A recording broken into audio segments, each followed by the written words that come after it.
forgot about Dakota's laughing that. Now, I've got a couple of announcements I need to make. Actually.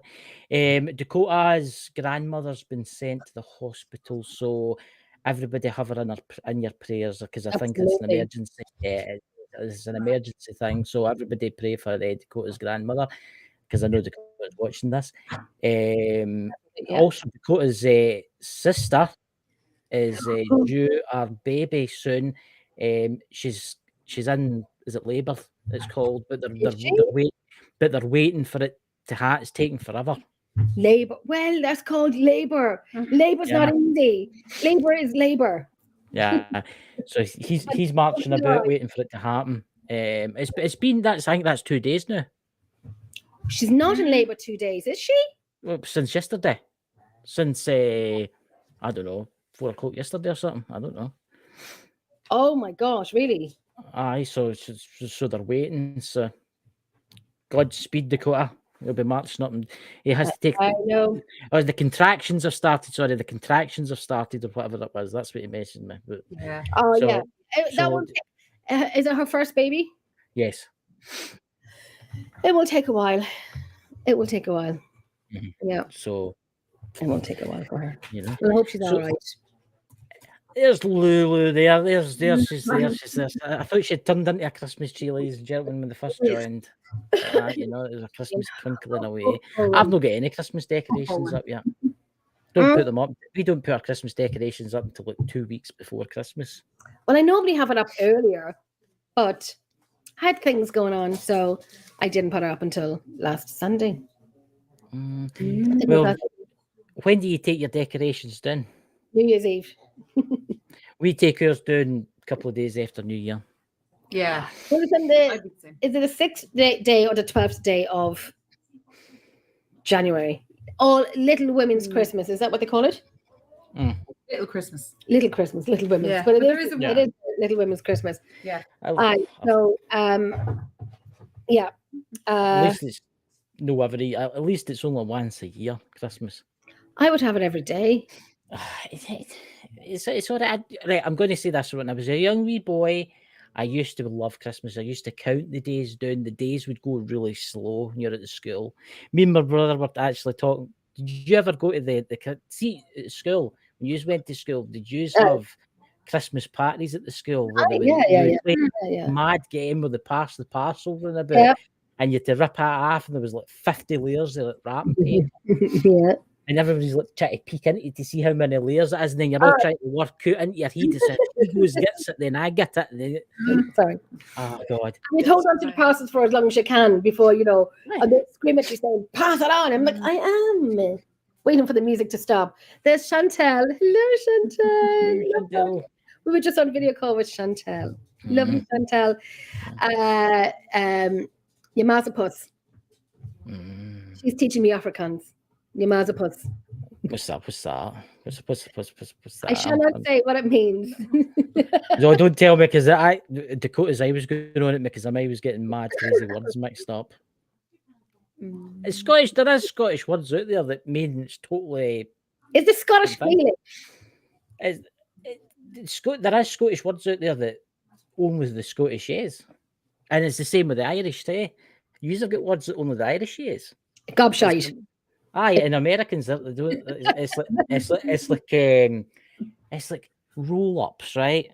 Everybody used to smoke. Did you use ever roll your own cigarettes? Right. Aye. I used to say I'm rolling a fag, right? You don't think anything about it. Yeah. You don't think anything about it. Yeah. And if you watch a lot of the old programs for like the 1960s, 1970s about that, they'll rolling a fag. They say I'm rolling a fag.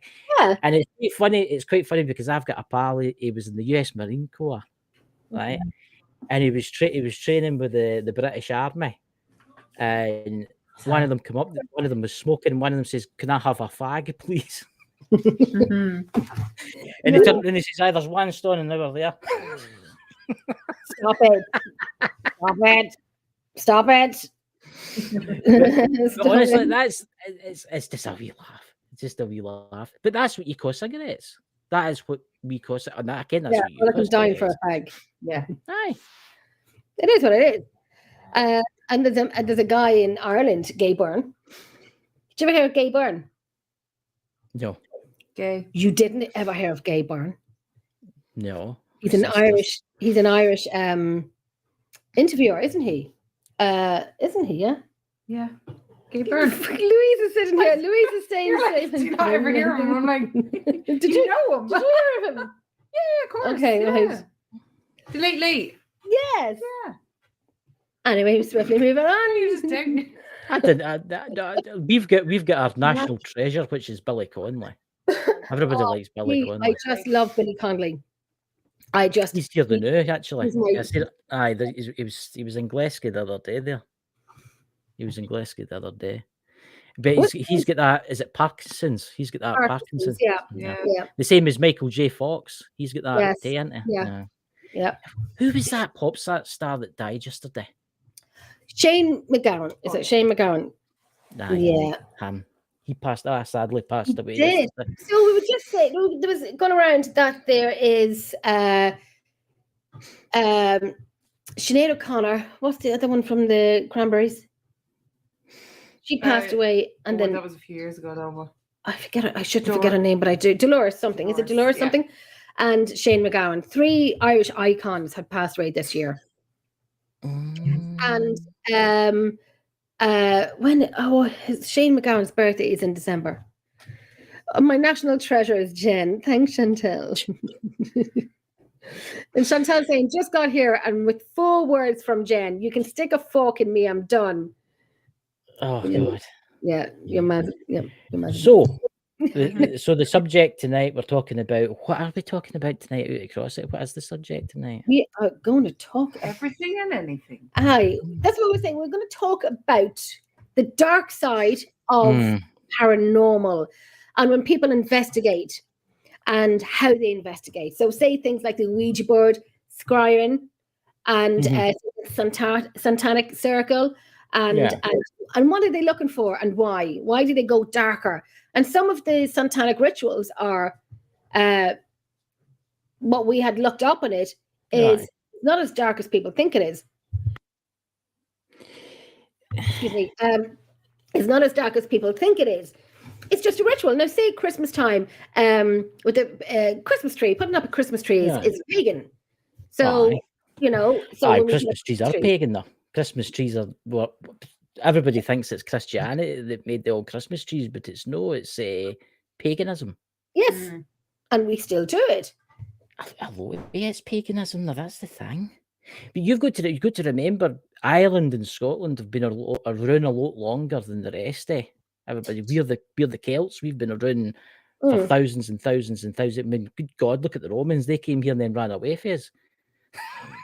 They did. I was going to mention Indies, Chris, but I won't. They've been around for thousands and thousands of years.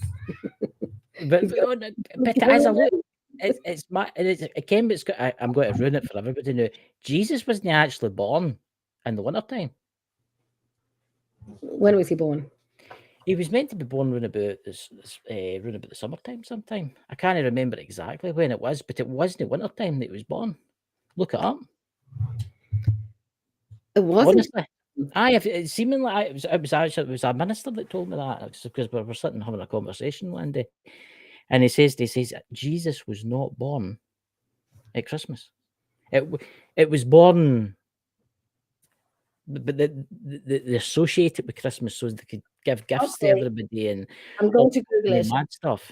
It's madness. It's like. And when was Jesus actually born?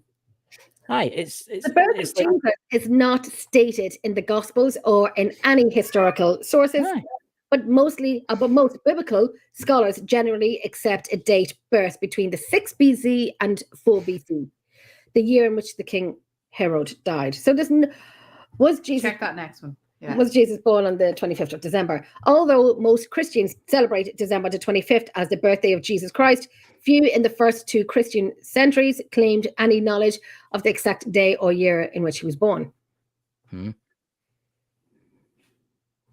Was Jesus born in March?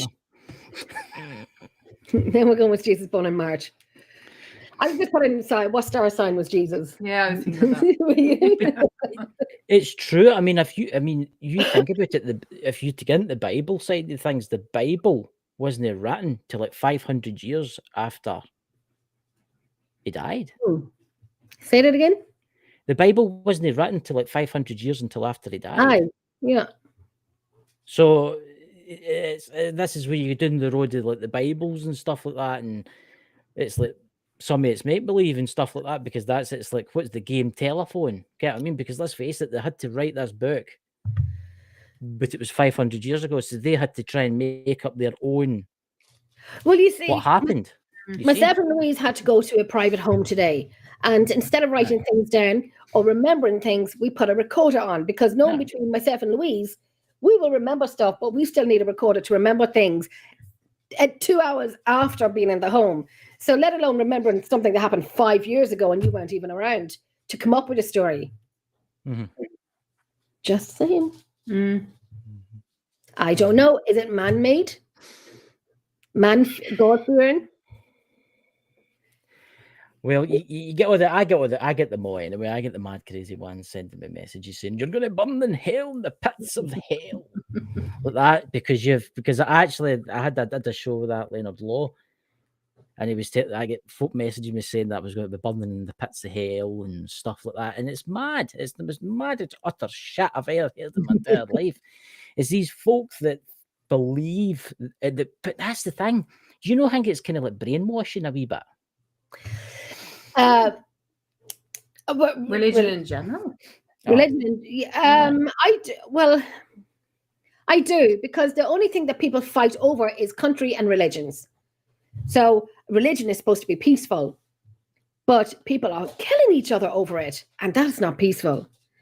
So, I mean, Jesus, should we abolish religion altogether and just go spirituality? I know a lot of people. Imagine the world. Can you imagine the world without all the problems we've got now? Well, you see, that's right, and I'm sure, and like we've spoken before about religion and so on, and there's many people who will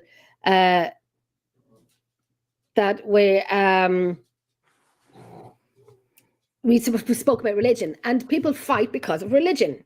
If you got rid of religion, my God is better than your God, or Ganesha is better than God, Jesus and God, and so on. But you probably get people arguing, saying, is it the humans, us ourselves, that are causing these arguments and the fights, more so than what the message is maybe trying to be saying? Aye. Do you know what I mean? It's us that are probably doing the fights. It is. Well, I still question everything with the Bible, and like it was. I mean, a good story. If you're doing this road, the Bible, and then you've got the Quran, and then you've got the pagans, and then you've got Buddha, and then you've got all these religions. A lot of the religions, it's good what they stand by, but then a lot of it's quite bad what they stand by, because there's a lot of religions out there. But let's face it, if we know what they are, we're basically infidels and stuff like that. Can't I mean? Just look at the Middle East now. But that's no caused because of the Bible. That's caused because of people fighting over like land. That's no really religion that's come into this. This is just next door neighbor. It's like next door neighbors no liking each other. That's what that is. Yeah, that is what that is, and it's what can I say? And it's our interpretations as well of what we think is right and wrong. But there'll never be an answer at the end of it. Who's right? Who's wrong? It'll never stop. It will never stop. So each to their own. Each to their own. Yes. So what dark things can you tell me about Ouija boards? I had to bring it up. What's your opinion on the Ouija boards? Well, I think the fear of the Ouija boards is movie made. Mm-hmm. Movie made. Well, Elaine Warren will come out the cupboard now. Who? What is it? Ed and Elaine Warren will come out the cupboard now, floating towards you. I mean, they kind of do want to. I'm just not in the mood today, so I wouldn't think they should do that, really. Get the cameras. Not in the mood. I'll tell you this, the movie industry's done it. Made it. Yes, because those Ouija boards were originally made for children's games. Oh, yeah. And And then why would a movie come in and take over, saying, it's like anything that we would do, not only us, but many teams would do on location and investigations. You have to use trigger objects.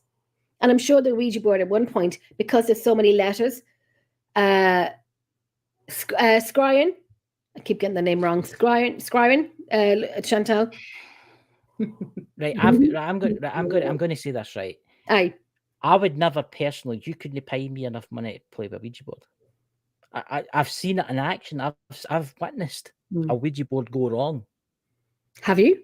Yes, I've witnessed a Ouija board go wrong. I'm not talking about it on here tonight. I'm not talking as personal. I'll tell you about it after the show. But okay. I've witnessed it for my own eyes. I was young at the time. Now, there's people out there that know what they're doing. Let's look at Lisa Fry. Medium, she comes on. She's actually invented her own spirit board that floats on a table and it spins. I think I know them. Right? Yeah. I'll see if we'll get her to talk about it one night. But look, right, I'm going to say this now. Spirit boards are exactly the same as voice recorders. But completely. Like we have them here. We have the one. We have one somewhere. But the difference these are, well, I wouldn't say the difference, but you open these up and you close them off. It's the same with the Ouija boards. You open them up and you close them off. Exactly. There is no difference, but it's movies that made the Ouija board look bad. Yes. It's like, it's all in intent. Eric there, Thompson there. Yeah. It is all in intent, right? You think about it, right? You found a haunted house, right? This haunted house is known to be, say, violent, malevolent. It's known to be scary, right? You go in there with a Ouija board, you contact the dead, you close that Ouija board, you don't, you may have something that follows you home. You go in there with a voice recorder. You say, do you want to speak? That's you giving them permission. That's you giving them permission to basically say, all right then, can I come home with you? Because if you don't shut that, they're like, oh, I'm going home with them. Aye, because on the recorder, some people just shut the recorders off when they're finished, but we always say audio session ended. Yep. So that's that. And we do say sometimes, if you replied back to us, answered us, thank you so much for doing that. The Ouija board, some people, just forget to close it down, and some don't, but some do. Some who are not used to it do forget to close it down. You need to be in a good state of mind as well for this kind of stuff. If you're any bit off and then you say, okay, let's do the Ouija board, Yeah. Because I think it's mentality with the Ouija board because of the movies and whatnot, making it. Oh, Christ. When you just don't look at The Exorcist. That done it. Because obviously if somebody goes, there's no Ouija board in The Exorcist. There's a Ouija board in The Exorcist. The wee lassie gets one, she plays with it. Is that the end of it? At the very start of The Exorcist, she's playing in a room with the Ouija board. By herself. Because, as we said earlier, they were intentionally made for children to play with. Yeah. So it was no big deal back then. But the movies made it into the child playing with the Ouija board since it was made for children, and then made it into something more demonic. But see, here's the thing, right? You don't need a board that says Ouija board. When I witnessed it, somebody had got the alphabet and made it into paper, then cut it up and used a glass on a table. Yeah. I know people. I know people that used to do the seances in the early 60s and 70s, the early 70s, right? And I got a story one day and this is what they did. This is every Saturday night. This is what they did. This wasn't me. This wasn't the bad experience, and they would do it. And it's near me. It's a place called Douglas Water, and they used to sit and they did the seances, and the room, the lights would flicker and all that kind of stuff. And they used loads of them would all different folk would come around and see it and stuff like that. Because I don't know if it was, but see in the 1950s, 1960s, it was a thing. Do you not think it was a thing? Say that again. Do you not think in the 1950s, 1960s, seances and stuff like that was a kind of atmospheric thing that it was the kind of era of that? Aye. That was their party, the dinner party end of. I think it kicked in the late 1800s as well. Wasn't the sisters and things like that, and they'd have people come over to their houses and It was all kind of hippie 60s kind of stuff and all that. And there's, do you idea spiritualism and all that kind of stuff? And let's Until go what and was it, tack one the of others them later. where I'm laughing at Chantel, which said, "I want to work in a mirror factory when I grow up. It's something I can really see myself doing." I don't like mirrors. I only use a mirror when I'm shaving. See dark surfaces, mirrors. See that Mike, the Naked Bigfoot. He told me there was things that you could get because he dealt with a few house calls where they had things that used the mirrors to travel. Well, you see, after a funeral or in a death in a family, they cover the mirrors. Every mirror in the house, they cover the mirrors because it's known as a portal. And the windows. Close the curtains. Yeah. So they close anything that, you can look out through or look into. But why? Well, Mike told me there was creatures that, if you believe that kind of thing, if you want to go down the line, they believe in the fairies and let's take it. Fairies in Ireland is a big thing. I know that. I've never seen it myself, but I've heard of fairy rings and fairy hills and stuff like that. And I've actually got family that say they live when they go over the bridge. They say if they ask for permission to go over the bridge and stuff like that, and they live in bits of they live near you. Actually, they just live down the road for you. Me? In Dublin. They only just outside Dublin they live. But and they were telling me, I just went out the road from here. You know the place that we went to. We went in. We walked across a field of sheep to go to this beautiful field of sheep. They were following us. I almost took one home. But the one that Mike told me about was called the Fetch. Have you ever heard about the Fetch? I heard of it, but I don't know. Yeah. And what it does is it uses mirrors to travel. So, say you've got a haunted house, right? Aye. And this creature lives in the mirror realm. It uses the mirrors to travel. It sees a mirror and it goes into it, right? Okay. And then say that house gets torn down or the house is getting emptied and an antique dealer comes along and says, "Oh, that's a lovely mirror, that. I'll take that," and sells it to someone. That's me. And they take it and they hang it up in their house, right? And they hang that up in their house and think, "Oh, look at that. That's like 18th century. That is. It's beautiful." I've done that. Yeah. Yeah. And then it pops out at night and it thinks, "Oh, new house. Let's explore." Of course, while it's doing its exploring with its wee red glowing eyes, it scares the living daylight out of everybody in the house, right? It'll jump into another mirror in the house. So even if you get rid of that mirror in that house, it's in all the other mirrors. So you have to try and entice it to catch it. Honestly, you watch that Make the Naked Bigfoot's videos, guys. He talks about it, and it's intriguing. These things. And it's called the Fetch. What's that? It's called a Fetch. It travels in mirrors and stuff like that. It's a mythical. It's like a wee creature. It's like a wee fairy creature. Even the fairy realm don't like them because they're evil. Really? Mm-hmm. And I like going into secondhand shops and looking at secondhand stuff. Obviously, I bought secondhand stuff and I like them. Furniture that I like. And I bought mirrors. I'm kind of hoping something from them. I wouldn't buy anything personally at an antique shop. If I walked in and I seen a silver watch and it was selling for like £10 and I kent it was worth like thousands, obviously I'd buy it and sell it. But I wouldn't buy a mirror. It's the most Really? I will not touch it. For Christmas, there's a fantastic secondhand shop around the corner from me. I'm going to get you a mirror for Christmas. No, I've not got a mirror in this room. I will not allow it.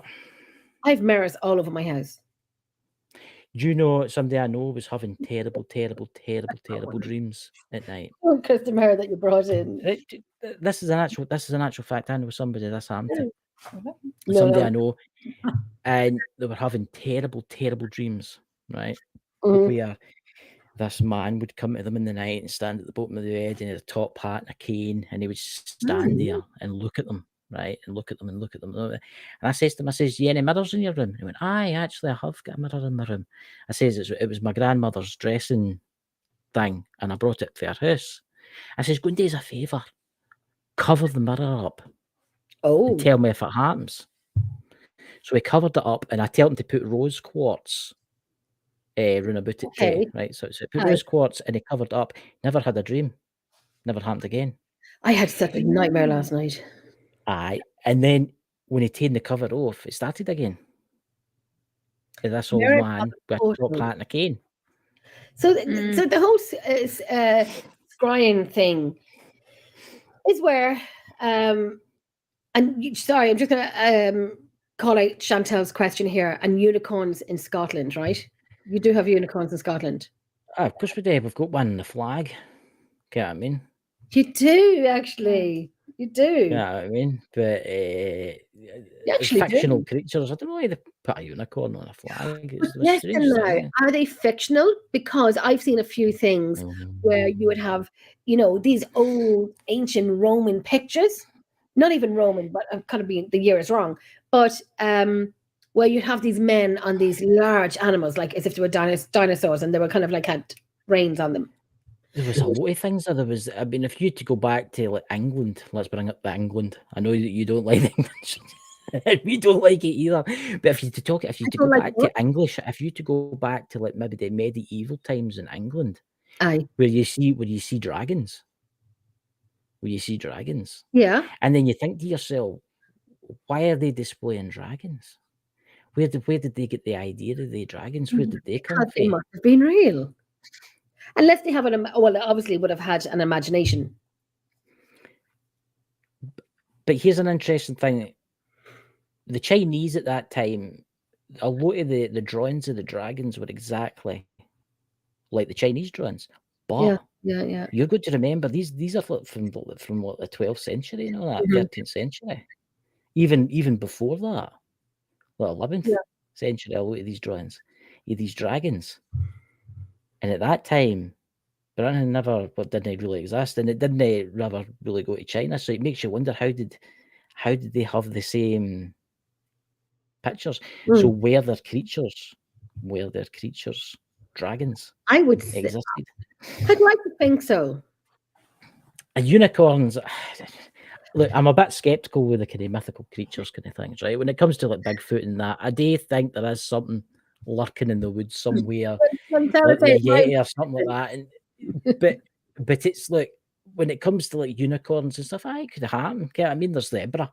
Look at the zebra. Is the zebra black or is the zebra white? I'm too tired to even think about that. Well, it's a question. Ask in the chat: is the zebra white or is the zebra black? It's a bit of both. Chantel saying mine went missing. Would have been her unicorn. I suspect that's where the judge of mine went to Scotland. So Eric is saying the zebra is black that has white stripes. Let me look up the picture of a zebra. You see, that's the thing. I was actually the mad things that you discuss in the Xbox. I was discussing this the other night there. What color is a zebra? Is it white with black stripes, or is it black with white stripes? Okay, I'm so excited. I know it as a horse. A lot of people don't realize a zebra as a horse, but it's just got stripes on it because they're actually they used to be able to ride zebras. It's white with black stripes. Really? Is that what it is? Well, there you go. Well, this is what I'm getting from it. So Chantel saying is black with white stripes. The skin is black, therefore. Now Chantel works with horses. Is that what it is? From South Africa. And she's from South Africa as well. So Chantel would know this even more. I heard the story once. And so black with white stripes. Sorry, Chris. Black with white stripe. The skin is black, therefore it's black. Oh, so the zebra is black. But why is the white very dominant? Can they be riding like a normal horse? Because I heard a story a long time ago that zebras used to be used to ride on like normal horses, but I don't know if it's possible. For working, I would say so. I would definitely say so. And they're very feisty animals. They're not like, they're docile, but they are very aggressive and feisty. Chantel saying you're talking to a South African here, so and a horsey chick, and she has, because we've been on video when she's kind of bringing me around the stables and telling me who's a naughty horse and who's a nice horse. I will say this: do you find that horses are very spiritual? Hi, Kelly. They are because when you have like the horse whisperer and so on, and horses, you can bring a horse to a water, but you can't make a drink, and they're from my knowledge of it, and Chantel would know more about this. you know, when you have the horse whispers where you have to, it's like, can I make a metaphor? It's like Avatar, where they have to link and connect. I know it's such a great metaphor, isn't it? Yeah. Have you seen Avatar? Yeah. You know, when they have to connect with the tail and the mind. Yeah. Oh, You know what Avatar. I'm saying? Yeah. Yeah. So that's what I think they would do, connect, because a horse will know if a person has been an arse Yeah, they're good. or if a person's judge nice. character. Yeah. Yeah. The horses next to me like me because I can feed them polar mints. Do you feel them? Can you feed horses mints? They're like sugar. I used to- They can. When we walk up past the gate, they all line up and wait. They ate all my sweeties the other day. Can you feed them polar mints? I don't The like polar. I famous like shepherd mint. that runs a race. I heard about that too. That's right. That's where I was getting it for. Is that from the The movie? zebra. I don't know. I think there is a movie where zebra runs a race. Yeah, there is. So they are black but white and striped, and the stripe at the chest is very dominant. How did we get talking about zebras? Oh yeah. I know. I know. We're talking about mirrors. tired, I'm just The two of us have been on the go all day. We've had a busy few weeks. We really have. Yeah. You have your was 50 day. today was a busy day as well. Well, I'm mentally exhausted. I have to say, and this is my first show in about 2 or 3 weeks. Well, And- I am. And there's I one know. here saying, Kylie was saying you're speechless, Mrs. And with his face that I look like a tired, because Kylie, I've had a long few months. So if I sound like I'm speechless, it's because I'm bloody tired. And this is my first show back after 2 or 3 weeks of having a tough week. So, okay, I'm speechless. It's because I'm tired and we've been out all day. But, you know, thanks for that. I've not been well. I've been. I don't know. This is my first show for a wee while. I've just been uploading videos, kind of things, you know. But see, going back to the fetches, they're an interesting mythical creature because they honestly look up fetch. I think how do you spell it? It's F-A. Just type in fetch to Google mythical creature. Okay, I'll do that. And Just taking up Mean Girls, is it? That's you fetch. do not want them in your house because see, once you get them in your house, they're very, very difficult to get rid of. Fetch them out. Okay, so the fetch is the ghost of the living. It is a double spirit, one which takes on the identical appearance of someone as an omen of their impending death, if seen in the evening, or as a promise of good fortune if seen in the morning, although the latter may be optimism at work. Yes. Doppelganger?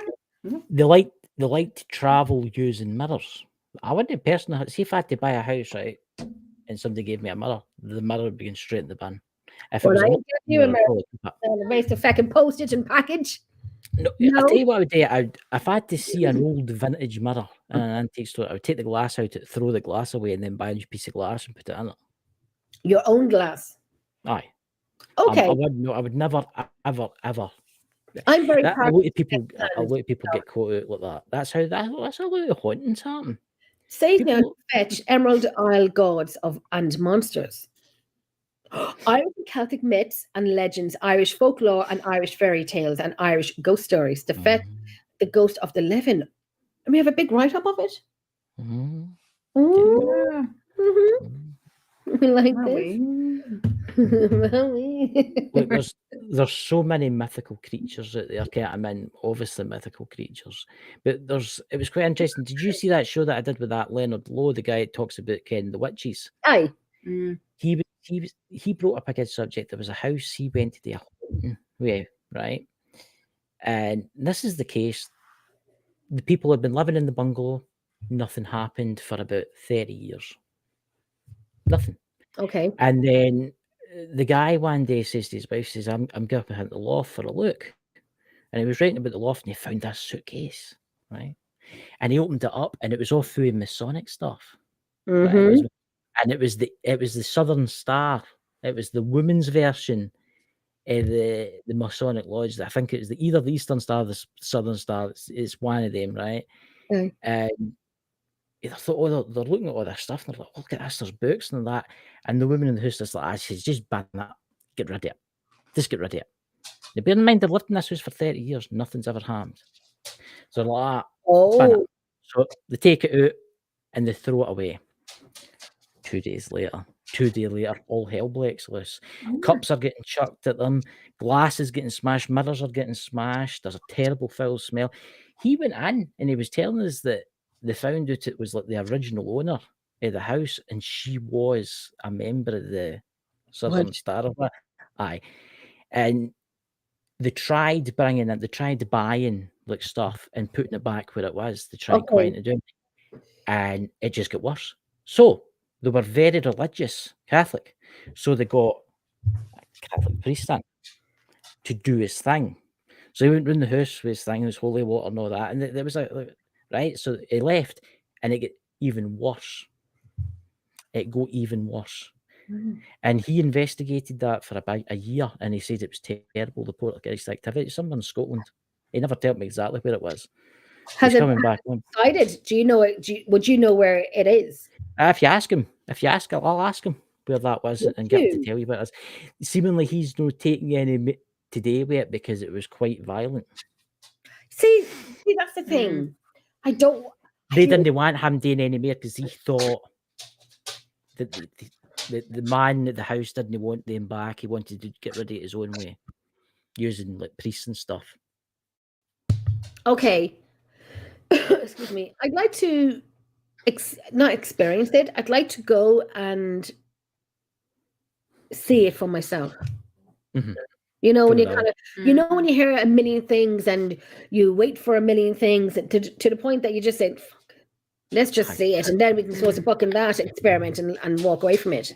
See, that's the weird thing. I mean, I've been in houses that are meant to be really, really haunted, and I found them really relaxing. I would go in, I would sit down in front of the fire and think, well, this is lovely. That was the place that we went to recently. Yeah. We went to a place recently, and it was lovely. It was so relaxing. Then, and, you know, it was lovely. See, this is where I think this is where the dark side of the paranormal comes in. I think it's folks' imaginations. Folks' imaginations play tricks on you. There's a lot of factors that come into place when it comes to the dark side of paranormal. There's mental health. Mm-hmm. Whether you do any substance. And objects, of course. I mean, do we believe objects can be have attachments? Attachments? I have a doll here, and she's been very good. You know, the doll that was sent over to me, Erin. She's been very good. You know, do you want to take Erin up? She's over there. She's over there. Oh God, she's bringing out a hunted doll. Please, thank you. She'll say hi. Get your ears out. Well, I there was a man that joined our page, Emerald Isle Paranormal Researchers, and he had, you know, we accepted him on it as you do, and he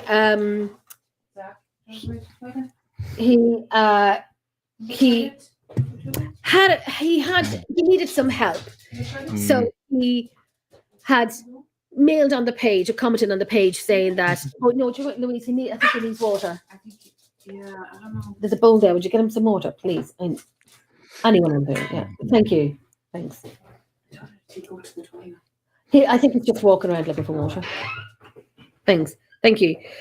So this man needed some help with this doll. There's a doll that had an attachment. So anyway, it turned out that the location was from where I live and a location that I go to often.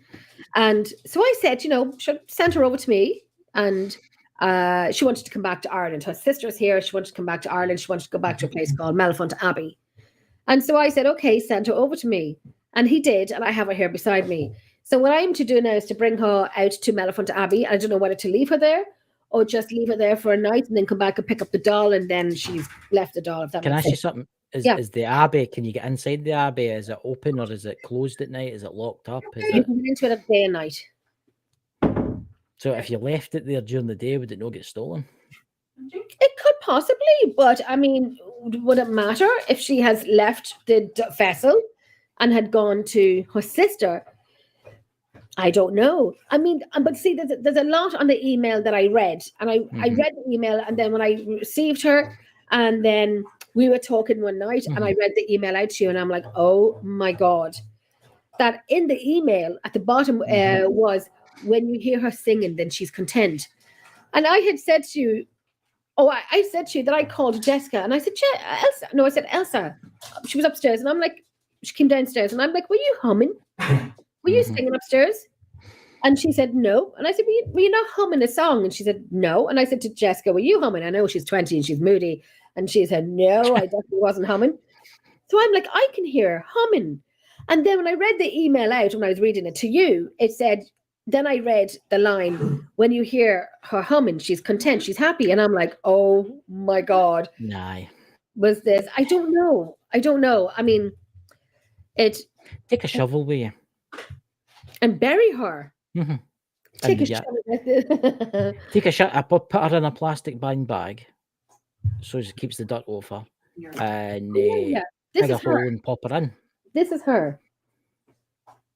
I know. She looks. And it's not like me to take anything like this in, but I just said, because I've never done it before, that I'd like to have an experience of it. Yeah. And my daughter wasn't too happy about it, but I just thought fine. And I was never so scared of opening up a parcel before. Well, so there you go. I was amazed it got to you with the Irish postal system. I think it's more to do with the Royal Mail. They're bloody terrible. But what you could do is you could take it for the day and walk around the grounds and run about it just with it on your person. Yeah. And then that would give it a chance to maybe leave to go and join her sister. Well, that's what we were going to do. Aye, that's what we're going to do. I just want to read something here very quickly from Chantel about the zebras. I'll tell you now, I don't know how old the doll is, Lawrence. I just know she was in one festival, which I loved because the doll had red hair and a green dress on her with a shamrock. But she thought the dress was too shabby to travel in. And because her sister the doll was brought over to Ireland, over to England many years ago. But I can mail the guy and find out. But I think this doll is relatively new. But she's apparently a fossil in it. But what Chantal said about the zebra, the same family, different group, they can only be semi-tamed. The movie Racing Stripes, close-up riding scenes were real zebras, but the racing scenes were ponies painted. The zebras are just too wild. Which I said they were aggressive. Yeah, they are aggressive. So, yes. It's a nice looking doll, that, I must admit. Yeah, I mean, it's probably quite old, that. It's probably worth a bit of money, that, actually, if you really think about it. Sorry? It's probably worth a bit of money, that, to a collector. Oh, I don't think so. I don't know. Like, there's nothing... Like, she's a little stand and whatnot. People think, like, I'm one of these people now that collect dolls. I do not collect dolls. If they only genuinely haunted, you can send them on to me. And because it's something I'd like to put in my list of many years in the field of paranormal, of having, to experience stuff like this. But, and ladies and gentlemen, if you've got a doll there that gets up through the night, tries to murder people, please contact Jenny for Emerald Isles Paranormal Researchers. She'll be willing to take it. Remember, wrap it well in a cardboard box with cable ties so it kind of get out at night, I will take that doll. You have a dog cage, anyways. I have a dog cage. And I have a few people that I'd like to send the doll to, saying, "Look, I got you this Christmas gift. Please take it. It's an antique." Aye, listen, it's got a terrible fascination for knives for some reason. All your knives disappear.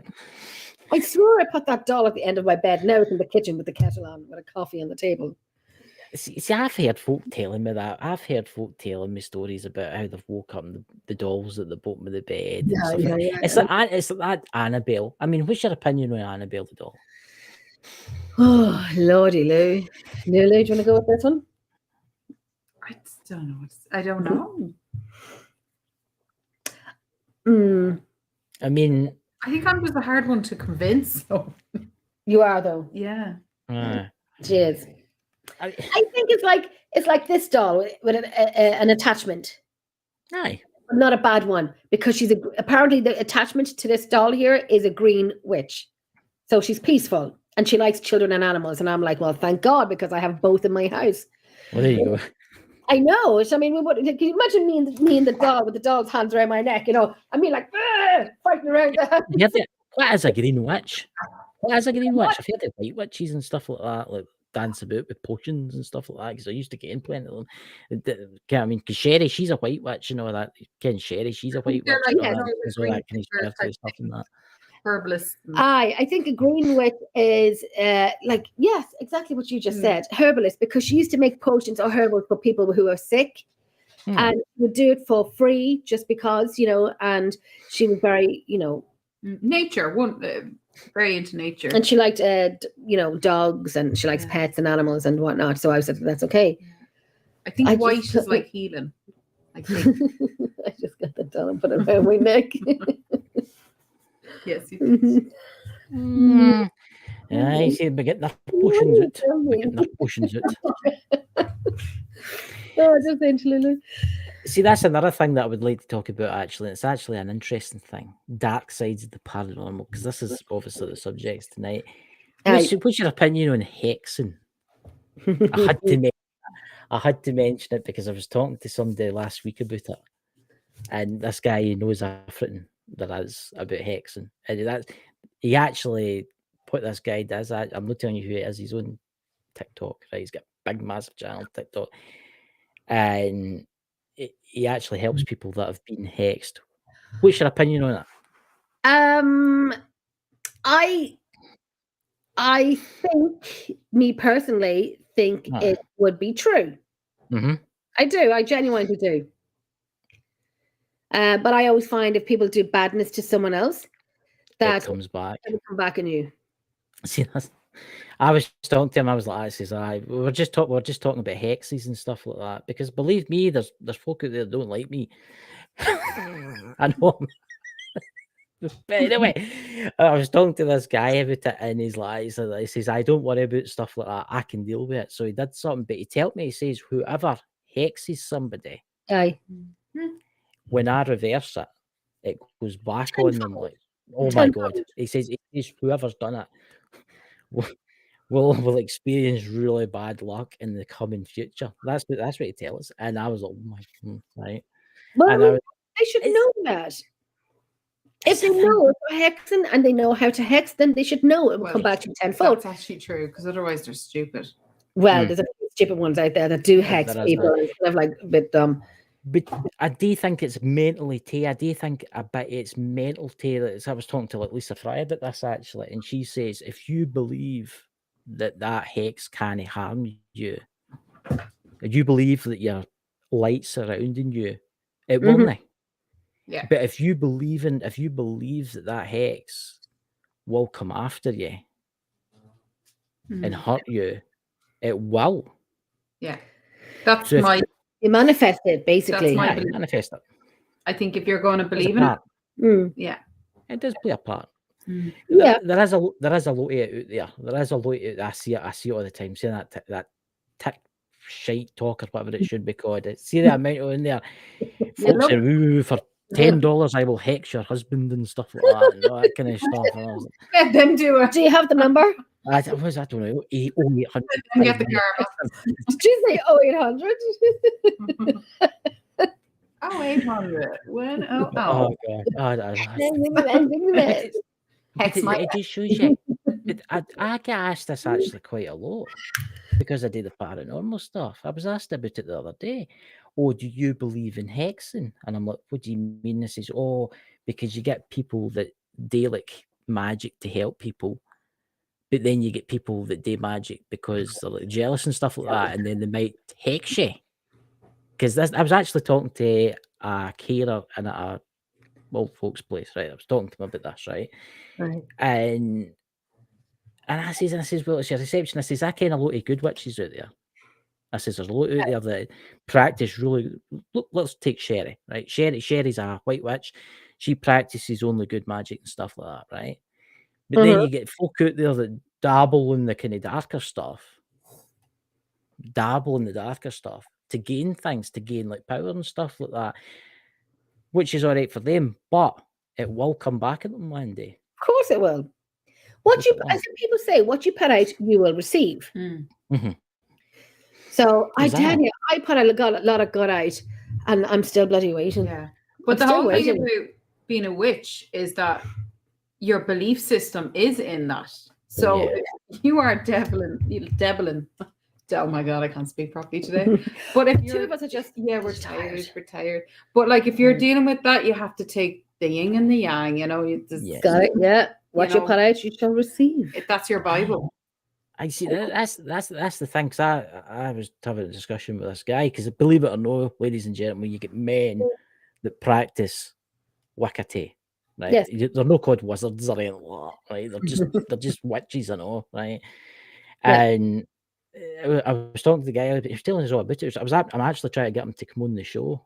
I'm actually trying to get him to come on the show and talk about his Oh, that stuff would be great. because his eyes, he's like an old guy with a big white beard and all that kind of thing. He looks like Gandalf, right? But I was talking to him about it, and he says like, if you are in the dark stuff, it will come back for you.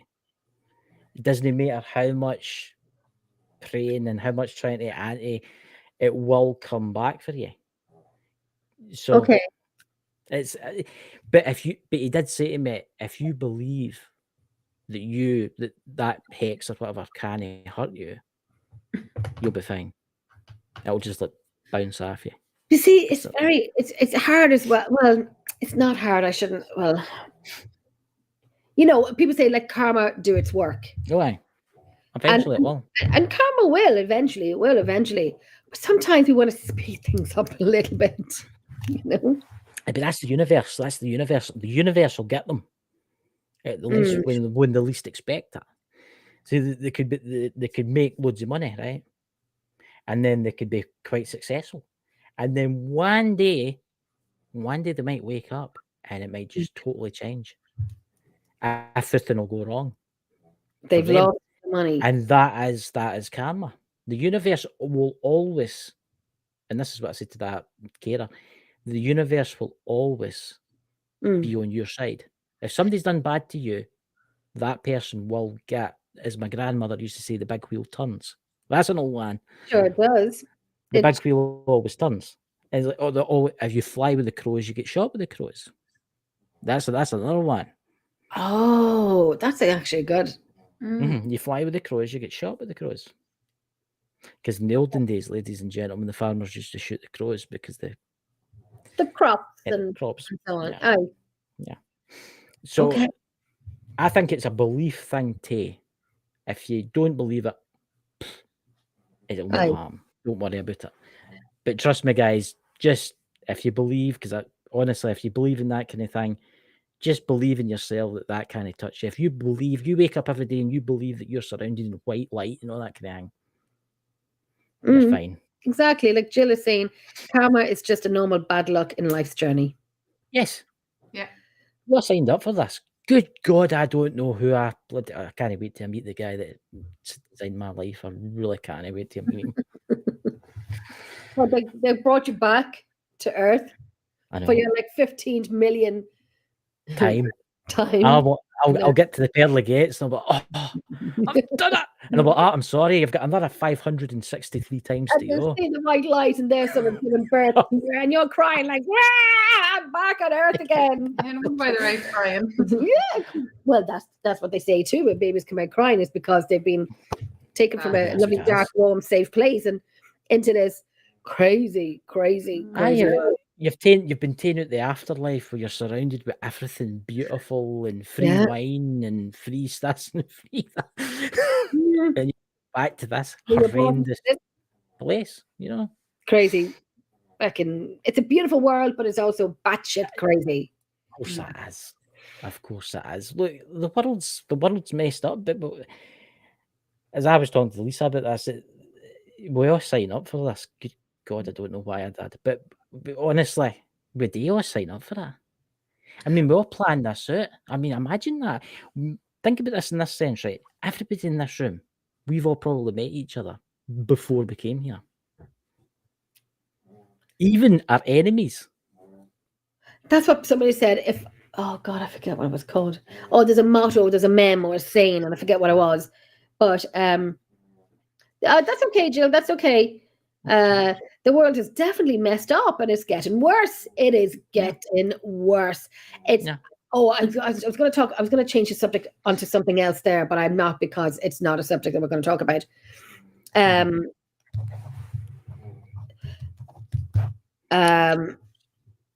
So other things for the It's dark crazy. paranormal. I'm interested in the satanic rituals and what they're looking for and why they're doing it.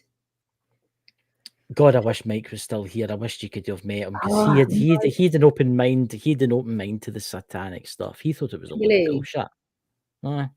He didn't believe in it. He didn't believe in it in one bit. He didn't. He didn't believe in demons. He didn't believe in demons or angels.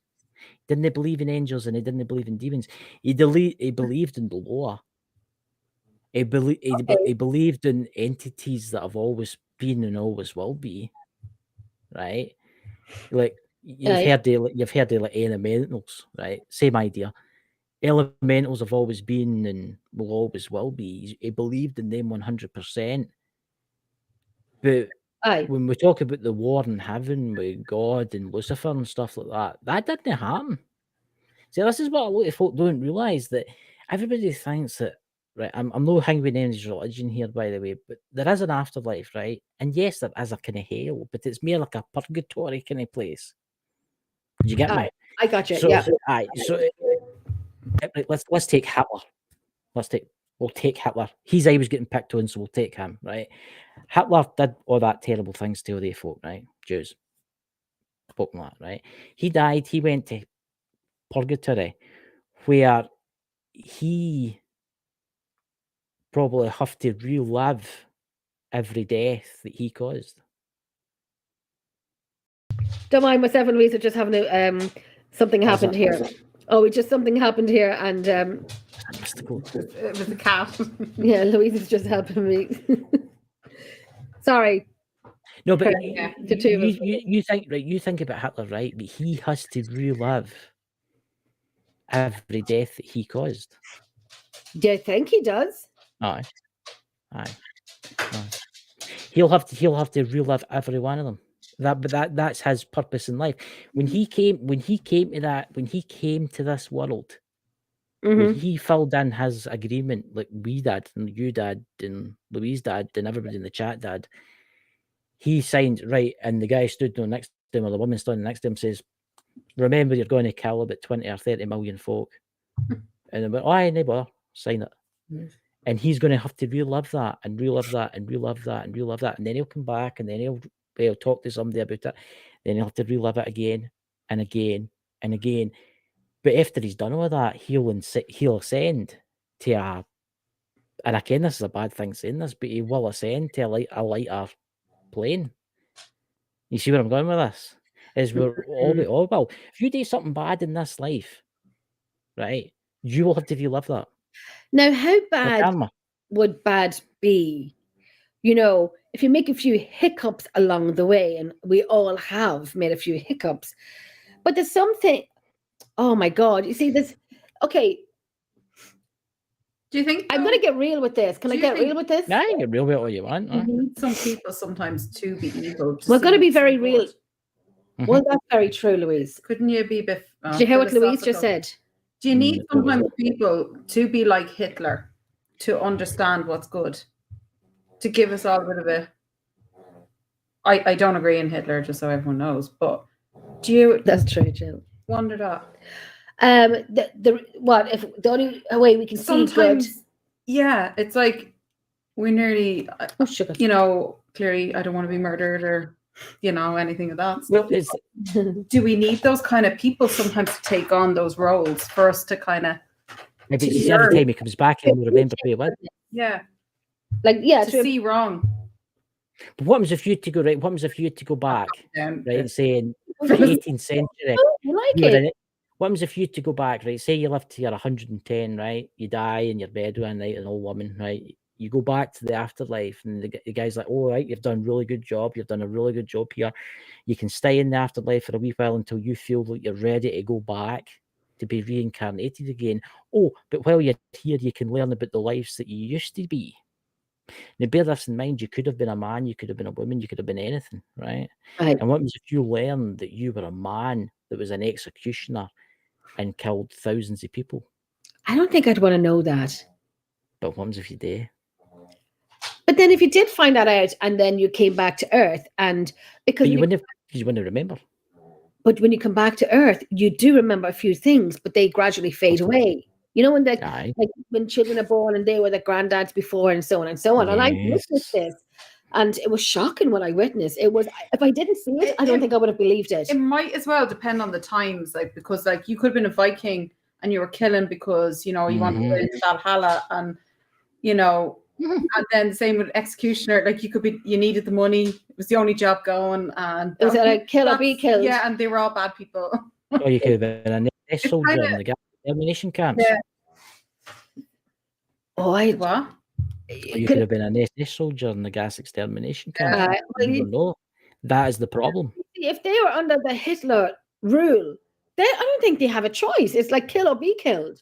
Yeah. But would morals not take over? I know nobody wants to die, but could you go in a big shower room full of children and women? See, a lot of folk Happen? don't know this, but there was a lot of German soldiers that were executed because they refused to do what the SS wanted to But do. for This them, is what a lot of people realise. It was just the SS that did. A lot of German soldiers were executed for trying to stop what was going on. And everybody goes on about the Germans and the war and stuff like that. And I think it's funny and that kind of stuff. You know, I have a piece of audio, and I actually have it on my SoundCloud when it was me in the museum, and we had one of the ladies with us, and she's from German, and I'm saying 9, and Alan said something like "Only happens in Sivar," but and like the woman we were with is German, so we were kind of like all having a wee bit of a joke, and then one of the guys would say "Only happens in Sivar," and I'm like 9. You know, and so we were kind of bantering a bit about it. It's because they all do. They do with Ireland, they do with Germany, they do with the UK, and so on. So, you know, you take the good with the bad, and you kind of try and not make it, you know, do you know what I'm saying? I mean, I'm lucky enough to I'm actually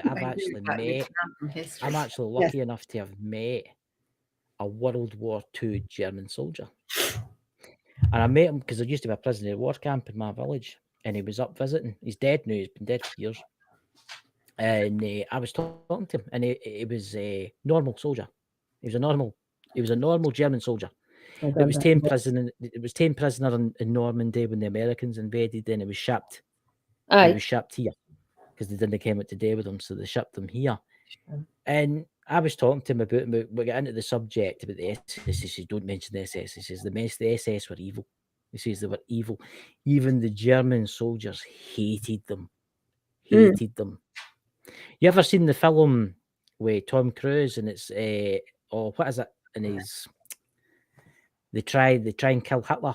What is it? They made that a movie. That actually happened.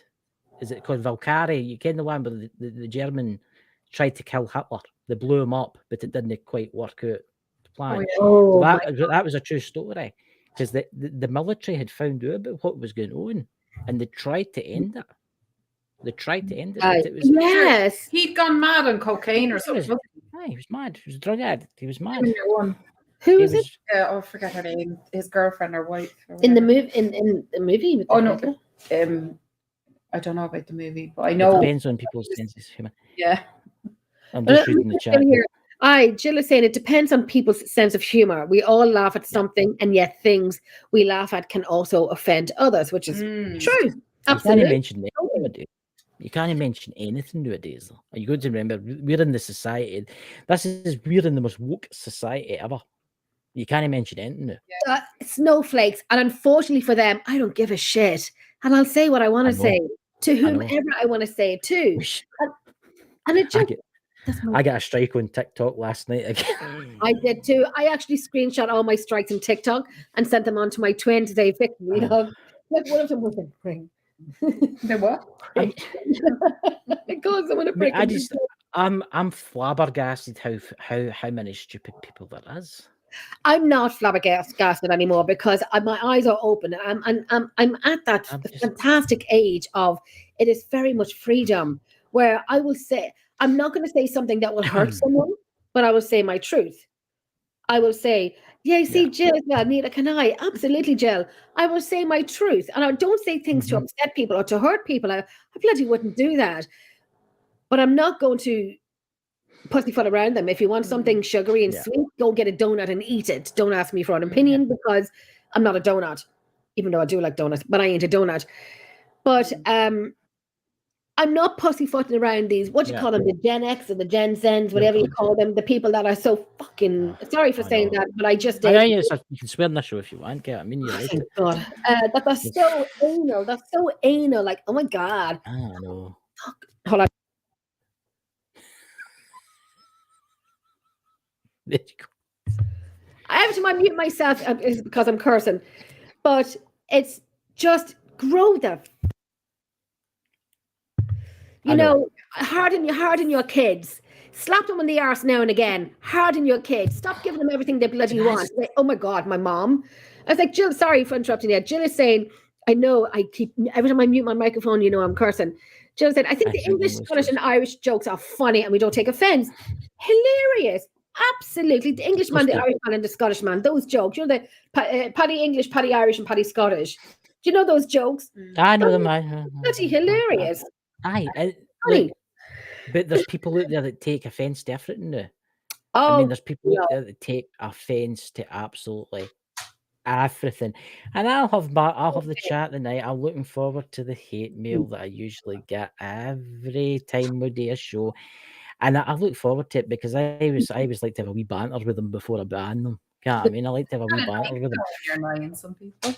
Well, sometimes I keep them as a pet, you know, and I feed them now and again.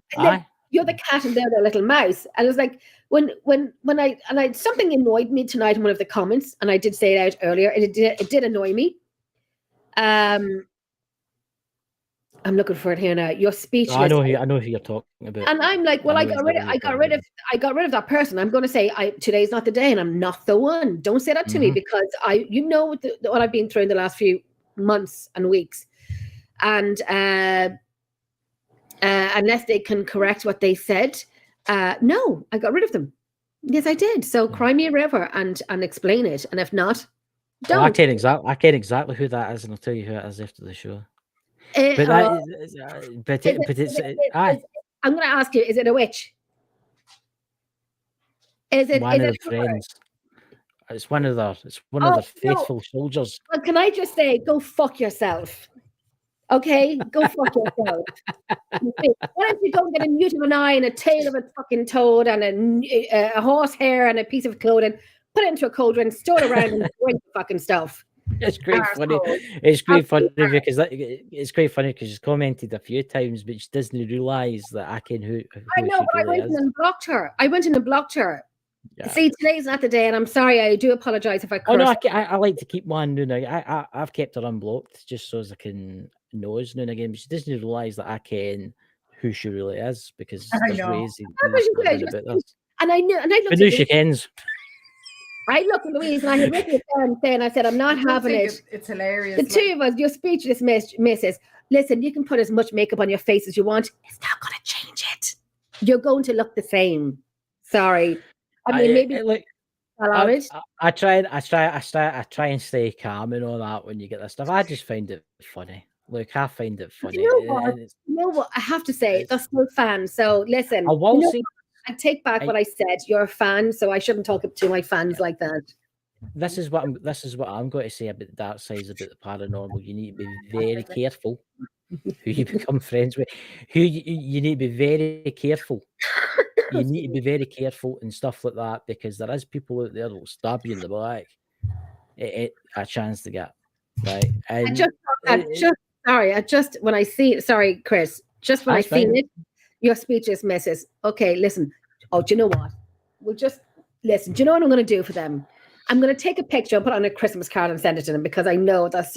Listen, I'll give you their address because I know exactly where they stay. You've got to look after your biggest fans. You've got to look after your biggest fans. So anybody, she is blocked on the page now, but you got to look after your fans. I've been doing it for the last couple of weeks. I've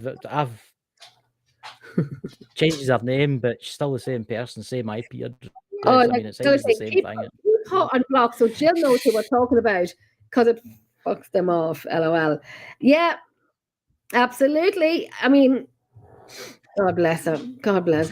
Today's not like no. Look, I don't know why folk can't just go and do their own thing, do their own stuff, and leave others alone. It just shows unprofessionalism, though. It shows unprofessionalism. aye. When you take something like Yeah. myself and Louise, we work our asses off. We work hard and we play hard, but we work hard at our audio and video and so on and so on. And when we put it up there, it's there for criticism by people, and we will take it and we will learn from it. And if we know something is right, we'll explain it and so on and so on. When somebody asks for an opinion, and you give an opinion and you're shot down for it because they didn't like it,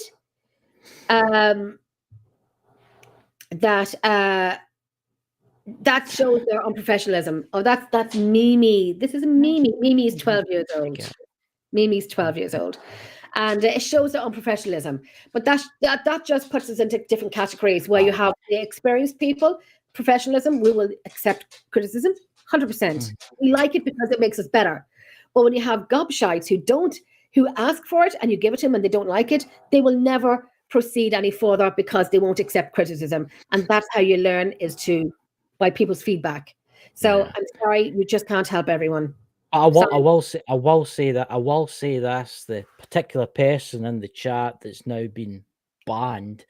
Sometimes the people that associate with them don't have power over them. I do ken they get. I'll tell you after the show anyway, Jane. I'll tell you after the show.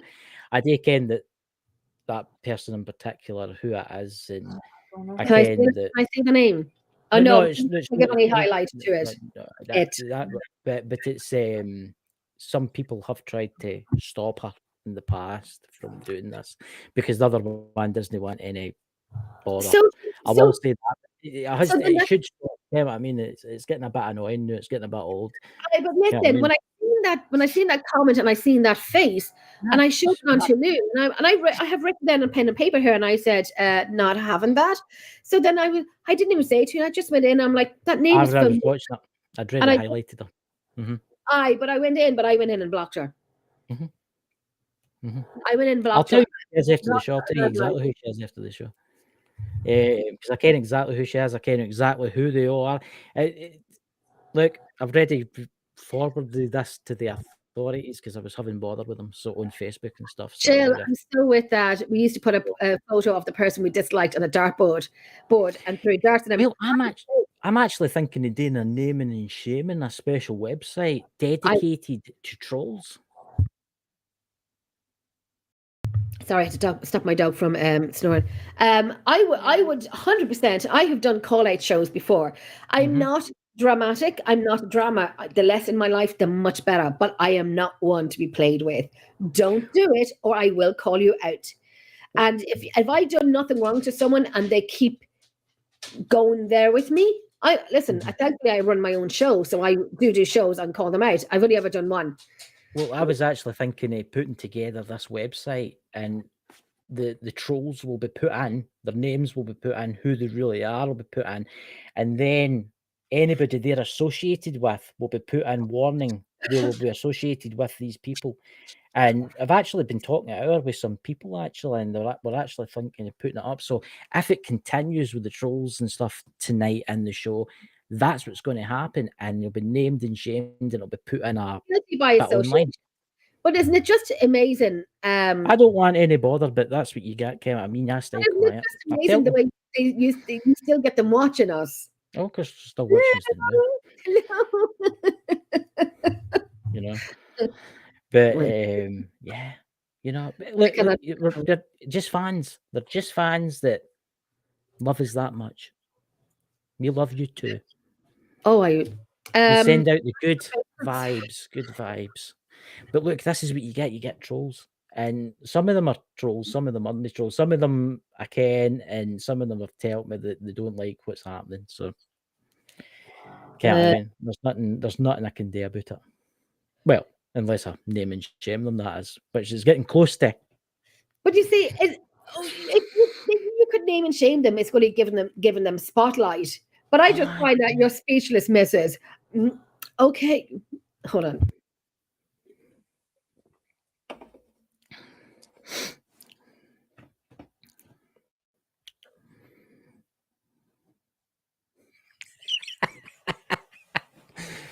Oh God, I bet you wish you could. You wish you wondered what she was saying about you. Anyone who can lip read. Yes. But, fans. You're going to get these folk. You're going to get these folk everywhere. And I thought they were ever that, but there you go.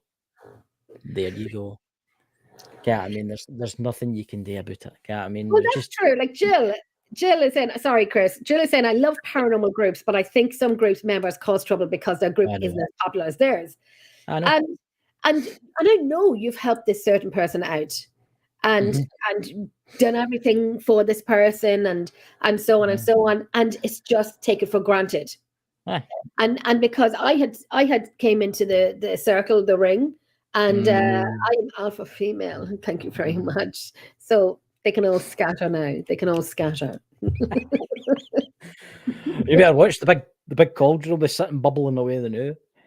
I have Newt Frog's head.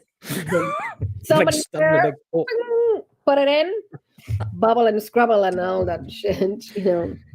Oh, I said to them, I've already said to them, I've got an intermediate party that I go to talk when they do this, right? I've actually got somebody that I talk to because of these trolling situations that ken them, and they're not very happy about what's going on. And he's like to me, the other one that left that comment there's caused a lot of bother for that one. Okay. So we'll let the one that fell out with deal with the one that was commenting the channel, because I believe that she will deal with him. But you see, the thing is, when I have to say, hold on, my dog's not. Sorry. If they're still watching you, they're a fan. Aye, but they're watching and they're commenting on me tonight. They said something negative towards me, but it's like I kind of missed it for a second, then I read it again. I'm like, that's not too okay. The only thing is annoying. They want you to get this reaction. Well, this is what they want. Well, that's why I don't. I actually just go, all right, yeah, lovely. Next. But Chris, what I've been through in the last few months, and I did say to Louise that I wasn't ready to do a show just yet because my mood wasn't ready to do a show. But I did say to you, and I said it to Chris. You actually had a lot going on. Yes, I did. I know you've got a lot going on, and folk like that are just time wasters. I mean, they're just. But they're still watching. They're still watching. You could do us a favour while you are watching, guys. Could you go and buy some merchandise, or maybe even do you want a signed autograph? And me and Jenny, we can do a signed autograph. We do public events. You know, Jenny does public events. She's been on the TV. I don't know if you. I've been on TV. Yes, I have. Yes, I have. But that's people. And there'll be people sitting watching this saying, what are they going on about the network? Going on about other channels that are not very happy at the fact that things are going the way in. Honestly, I wish them the best of luck and let them do their own thing. And I'm just gonna have to say this. If anyone actually knows about the history of Samhain, that's all I'm gonna say. Yes. It's a celebratory time of the year. You need to look into your history and look into your pagans and your druids and all that jazz, and look into the actual history of that before you start criticizing people who actually know their history and know how to celebrate it. Sorry. Don't be bringing it up and discussing it and giving out about it when you don't have a clue. Sorry, but that annoys me because it's like these people are acting like they know about this stuff, and I'm like, will you get your bloody history books out, please, and start reading them? Yeah. Sorry. You're going to remember a lot of these folk. No, that's my 2 cents. It's fine. History, right? Look, I'm going to say this, right? Look, we get it quite a lot in Bald and Bonkers. We get on Bald and Bonkers side of stuff. That's a good show, though. That's a good show. On Bald and Bonkers, we get a lot of trolls on there, and it's usually the same ones.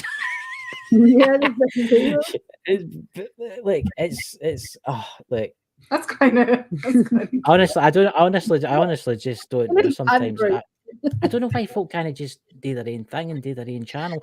I don't go and troll them. Get what I mean? I don't go and troll them. Get what I mean? No, because you know why, Chris? is because there's people that we don't particularly get on with in the paranormal, Yeah. you know. But do we watch their shows? No, we save that aggro because we don't have time, energy to watch other people's show and troll them and say, oh, arse, oh, this, oh, that, because we have maturity and we don't have time for that bullcrap. But you have this gobshite who comes on and saying, you're speechless, missus. It's because I am fucking tired. I am tired. You're going to get folk like this. And I've had a tough few weeks. I'm tired. I'll tell it because my sister passed away a week ago. And I had a funeral to go to last week. And I'm dealing with something else. So if that makes me speechless, is because I am tired. So that asshole, I hope you're happy with yourself now. Because my sister passed away Monday a week ago. I had her funeral last Thursday. Because she's been sick for a long time. And I'm dealing with something else. So I hope you are proud of yourself for being such a narcissist arsehole. By saying you're speechless, missus. And that's why, because I'm tired. And we went out and did a private case today. And between staying in bed and getting up and going out, whatever, it's because I'm tired. So I hope that person who said that and whoever knows them, go back and tell them this if you want to. It's because I had a lot of family stuff going on. So I hope you're proud of yourself. You're disgusting, and I hope you're proud of yourself. Now, put that in your fucking shite pipe and fucking smoke it. Like, do you feel better? I'm going to start a show. Are you getting bothered by trolls? Contact this number now and come on the show and talk about the pure evil of the paranormal. Yeah. Hope you're happy now. I hope you're proud of yourself. Side of the paranormal. This is the reality. I hope you're proud of yourself. And it took me along, and I said to you, Louise, and I said to you, Chris, as well, I wasn't ready to do a show. Because if anyone talks like arse like that, I will call them out. That's why I'm here. That's why I went all quiet when I seen it, and I thought, Christ, I was going to delete it, and I thought, if I delete that, Jenny will see that I've deleted it. So then I thought I better not delete it. I did it. Thank you, Jill. Thank you. Yeah, it's still raw. Oh my goodness. Yeah. The folk that are watching is the folk that are watching the trolls are they stick to YouTube because that's their kind of side, you know. Yeah. Well, they're blocked from it now, so I'm so sorry, Jill, for that. And I can. It was quite funny because I get trolled last week saying, "Oh, you're getting reported because you get extra subscribers." Do you know why I get extra subscribers? Because one of the big UFO channels that I'm friends with, I was in their chat, and she was talking. The woman was talking, and she was, "Oh, there's Ghost Squad Scotland. Everybody, could you please go and subscribe to Ghost Squad Scotland?" Yeah. And I get about 60 new subscribers that night. Oh, you did? And nice. Because they all went up there, they're like, and they're just sitting there. And they're all giving out. Well, Steve coming out their ears and all that kind of stuff. If they were busy enough looking after their own channels and work and network and whatever, they would be too busy to notice what other people are doing. It's because they're fixated on people like us that they're getting nowhere else. And we just sit here and we say, right, you will go no further than this because you're going to get yourself blocked. There's so much when someone can talk arse and they will get themselves eliminated, basically. Oh, I can't be arsed with arse. There we go. I'm throwing that in there again. I can't be arsed with anymore because I do all the driving and stuff like that, and it's only within. I get very annoyed very easily now, so let's not go there. No, let's go there. Let's go there. Yeah, I get annoyed really easily. Let's go there. Go on. But it's like obviously, folk. I got a message last week saying, "Oh, you're not doing many ghost investigations." You can't really do many ghost investigations when it's like -10 outside, and it's like dark at night. I mean, what's in a graveyard and all that kind of stuff. But next year will be interesting because Lisa Fry is coming to Scotland. No, we shall try and get over. We will go over. Yes, doing like a talk thing or. She's doing an investigation. She's doing a talk. She's wanting me to take her run about Scotland and stuff like that, so you could come to her, Jenny, and go run about Scotland. And I will go over. Aye, we'll come over, like that, and we'll go to in a camper van, a Scooby Doo. I love you, Scooby. Oh God, But look, you'll get all the trolls done at the side of the roads with the big signs. Huh? You've got all the trolls done at the side of the roads with the big signs. Down with the sort of thing. Aye. Father Ted. Lord, oh God, no, Lord. Okay. We're lying across the road like support oil folk and all that kind of Yeah. blowing their faces to the road and all that kind of stuff. Jill is asking a question here, and I think where's the most haunted place you Near you. near? Who's this for, Jill? Jill. Semper. Where's the most haunted place you near? Oh, near us, Jill. Is that to myself and Lulu or Chris? So we'll all answer it anyway. We'll all answer it anyway. Shall we answer that? I know of one. Anyway. I know what you're thinking. Do you? Yeah. Yeah. Yeah. Sure. Well, sure, why not? We've done the place for many years. The most haunted place near us, well, where I live, would be the Drogheda Museum, Millmount. Fantastic place. Done it for many, many, many years. And still going back to it. The team, will go back to it again. It's just Christmas period and whatnot. But it's from the 1649 where Oliver Cromwell had come over. It was in September 1649. I think it was the 11th of September. In 1649, Oliver Cromwell came over and sieged Drogheda and Wexford. Caused a lot of atrocities too, what I've been told. Well, yes, but you see, the thing is, myself and Lulu have a fantastic guest on Saturday night, next Saturday night, not tomorrow, Saturday week with us. We have Tom Riley coming on, and he's an author of Cromwell. Friday. Oh, is it Friday? Is it Friday? Yeah. Friday. Oh, it's okay. So the show's on Friday, not Saturday. Watch it. Oh, yeah, because we're going to for the team Christmas party on the 10th. On the 9th. So Tom Riley, he's an author of Cromwell. He has a few books out with him. The 8th. So we have the 8th. Okay, Friday night. So Friday the 8th of why was I going to say September? Because I was talking about September. Yeah. Okay.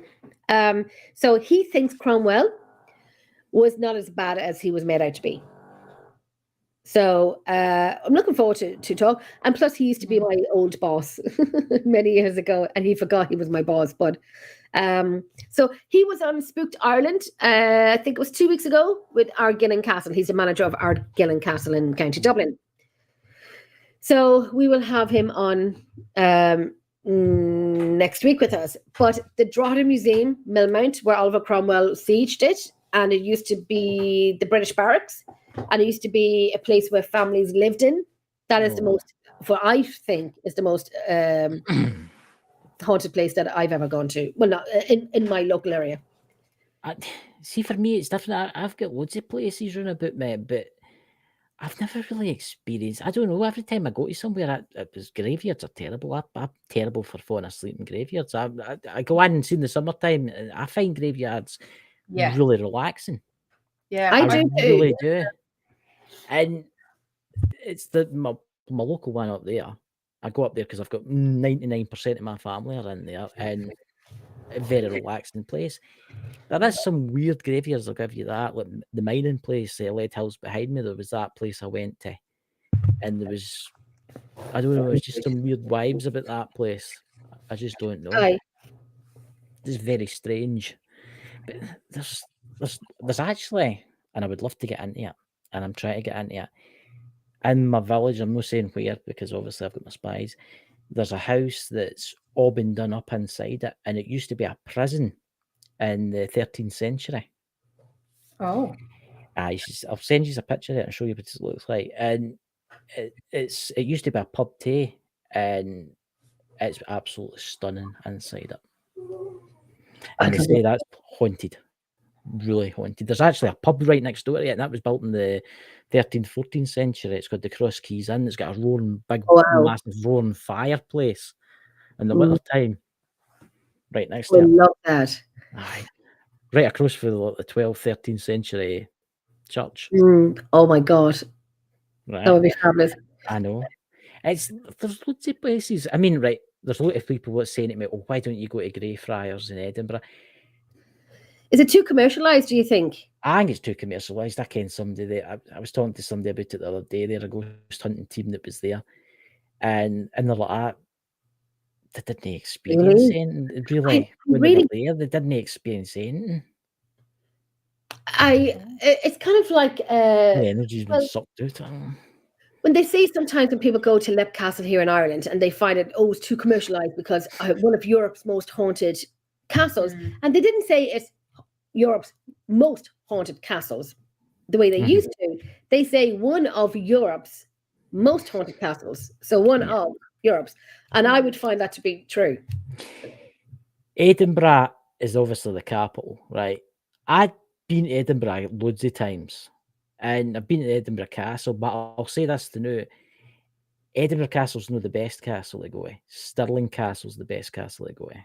See, Stirling Castle is like 100 times better than Edinburgh. I heard about that. Because you've got the mountains in the background covered in the snows, and I'll take you there when you come in. But the Stirling Castle has got, like, there's a churchyard with a big pyramid in the graveyard. I can't remember the guy's name, but it was a big pyramid in the graveyard. That's basically like a headstone. There's people buried underneath that. It's a tomb, and it's actually got a church there that's one of the most haunted churches in Scotland. There's one in Offaly. Yeah. When we were down at Redwood Castle, we went to see a pyramid. So I know, and there's a family. It's like a family fault. Yeah. I know it. This one down in Offaly. What's it to do with beliefs or something like that, or money? I can't remember what it was for. I would need to look. I'll just look up Stirling Graveyard Pyramid, and it'll pop up. Stirling Graveyard Pyramid, and it'll pop up. Wait, I'll mute this and I'll ask my Siri device. I'll start arguing with it.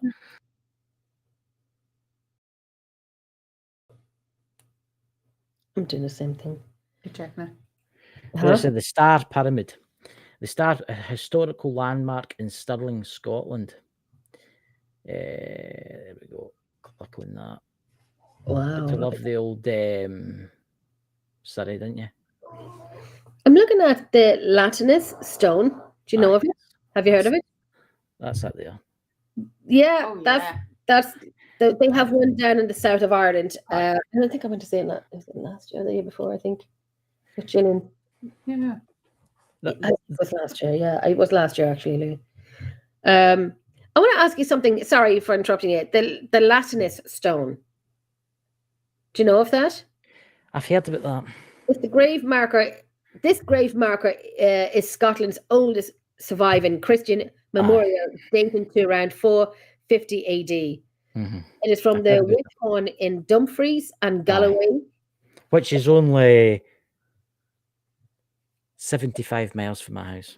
You need to go to this place. You need to go to it. Well, wait till you come out and then we'll all go. I mean, I'd like to see that. Look, there's loads of places. I mean, I'm near the Cannibals Caves. The caves where the cannibals ate, what was it, over 4,000 people. See, that I would be so into that. That was the... Well, so into you. I'll need to ask my Siri device again. Come on in here. A little bit of barbecue sauce. And there's other stuff with caves as well. It's always such weird stuff with caves. I like caves. Here it's here. The Cannibals of Galloway. It was the role of this cannibals during the Great Famine. Neil Story, actually, he talks about it. It's maybe about 60 miles from my house, and there's a cave in the side of the cliff, and they've actually bricked it up and put an iron gate, but you can still get in. And there was this family, Highlander family, that moved in there, and the king actually sent. What happened is people were just disappearing. People were disappearing. I have a few people in those caves. One of them escaped. One of them escaped the cave, and there was a castle nearby, and he went and he said to the Lord, and he told him what was happening. And he says, right, and he sent a rider to Edinburgh, to the king of Scotland at the time. And he says, right, so they sent 3,000 men, all marched towards it, soldiers. And it was a full family. There was like 200, 300 of them in the cave. And they'd eaten nearly 5,000 people over the 10, 15 years that they'd been in there. Can I ask, how did they get 5,000 people? Well, it was the main route. It was the main route, so it was the main road. So people were just disappearing. Okay. So people were disappearing, and what happened? Well, it wasn't 5,000. I would say it's a bit of an exaggeration, but it's around about 3.5, around about that, right? Yeah. And there is people that said it was mere. What they would do is that they would take the people to the cliff and throw them off, and the fall would kill them, and then they would go out, take them, skin them, and eat them. I heard it tastes like chicken. I don't know what it tastes like. Well, we are the closest to pigs. Yeah. We are the closest, and they use pig skin to practice the tattoo on. Mm-hmm. I'm trying to find out the new. Airdrie, Scotland. Where is that? What's the name of that again? The story. Sweeney Bain. Sweeney Bain. That's that. Sweeney Bain, Scotland's most. Sweeney Bain's Scotland's most famous cannibal. Five Hollywood films have been obviously taken for this, right? Let me see, what does it say? Mr. Sweeney Bain was a clan in the 15th century. How many people was that? There's the people. 15th century. I'm trying to find out the people that were actually. Just Google Sweeney Bain, right, and it'll tell you all the people. That's funny. Not what you're saying there. I said something to Louise. Not what you were saying there, Chris.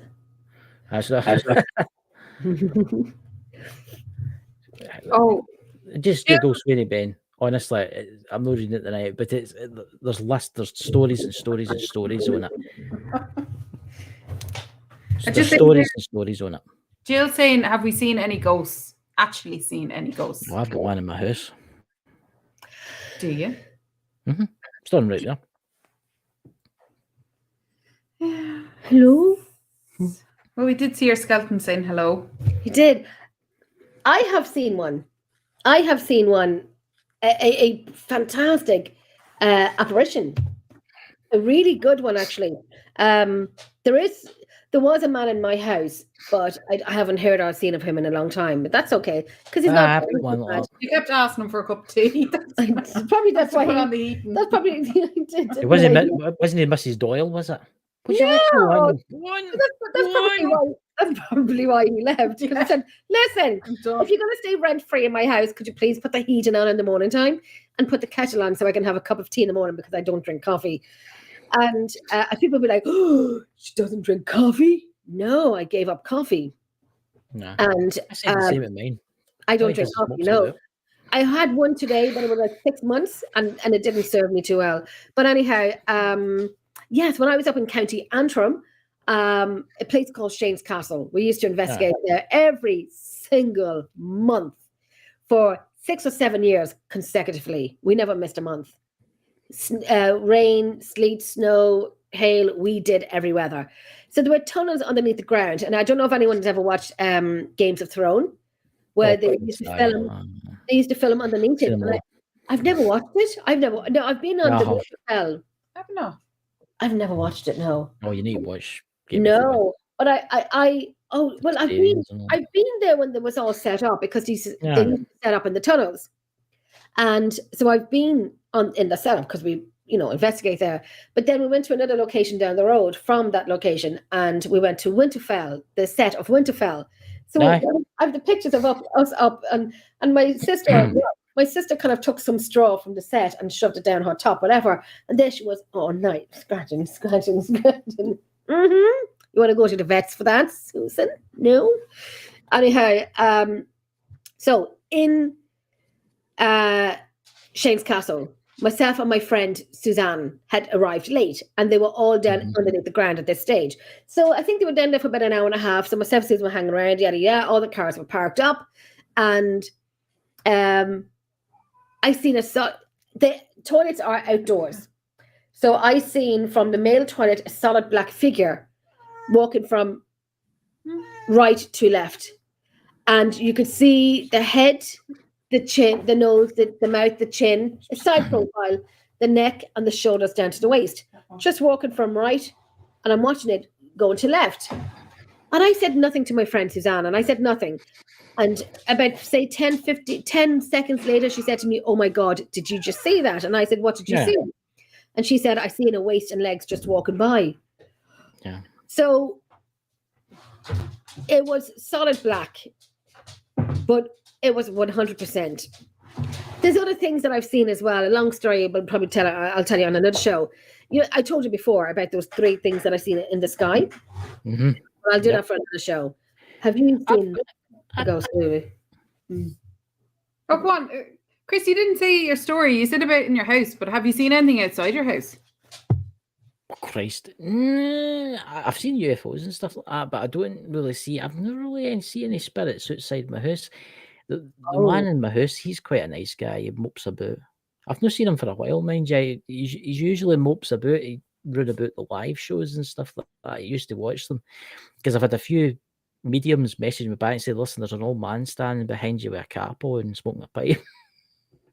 Oh, okay. Aye, a few of them have messaged me after that, said there's an old man that smokes a pipe.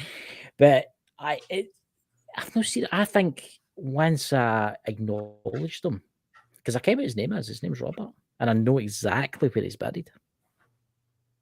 See, that's the thing. Oh, you do? There's a farm behind Interesting. my house. There's a farm Aye. behind my house, which is maybe 2 houses up, and then it's in the field. There's a farm. But the mediums like that to me, the mediums like that, he's fascinated with your glowy lights. And I says, oh, why is he fascinated with them? He says his house burnt down. And he says he's terrified that it happens to your house. And I'm like, what? He says he's terrified that it happens to your house because of your glowy things. And I says, and he says, why does he come to the house? And he says, because he used to stand here when he was at the farm. This was a vantage point because I live at the top of a hill. And before we moved into this house, my brother was walking past and the house was empty, and there was a man with a cap looking out the window. From your house? Aye, from my house, for the stair window. And the psychic told me, she says somebody's seen your house guest before the house was given to somebody. That was us, obviously. And I says, because I didn't give them much away. And then I found out there was a man, there was a fire in the farm up there. This is going back to maybe the 1700s. And she says to me, oh shit, he is buried somewhere up there. And I actually asked the local estate, and I says, listen, there wouldn't be any graves up there, but there. He says, actually there is. At the top of the hill, there's graves, people who used to live in the farm. But it's like an unmarked kind of bit up the hill. Right. And that was, you're talking 300 years ago. So do you think this is the man that's in your home? He's a nice, but his name was Robert, right? And when I first moved into the house, when I was a wee boy, I used to see this man walking about with a hat on. Everybody's seen him. But see, he never ever done us any harm. We've lived here for 30 odd years and more, and never ever done us any harm whatsoever. Right? He's actually kept an eye on the house. And the reason I say that is because the psychic tells me, he says he doesn't let other spirits into your house. I'm serious. This is what the psychic told me. It was Lisa Fry. Okay. And there was another, her name's Mary. She comes into the chat now and again. She tells us this too. And she's like that too. She says, listen, the ghost in your house doesn't let other ghosts into your house.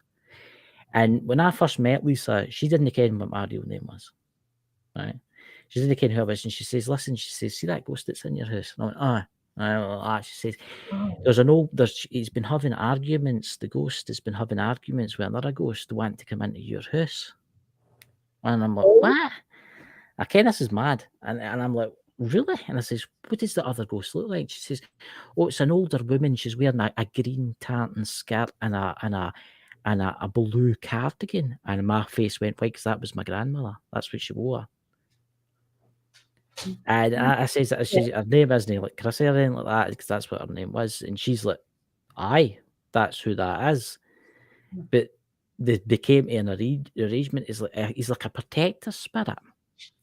And Lisa told me that he follows me about. He goes everywhere with me. See, when I go to like ghost investigations and that, he follows me about like a protector. Aye, it's like a protector spirit. But what I found out is, he says, she did tell me, she says, when I recognised him, he was here, and I tell all the family that he was here. When they all recognised he was here, disappeared. Oh, okay. He's not really, you don't see him. Nobody sees him anymore. Nobody sees anything whatsoever.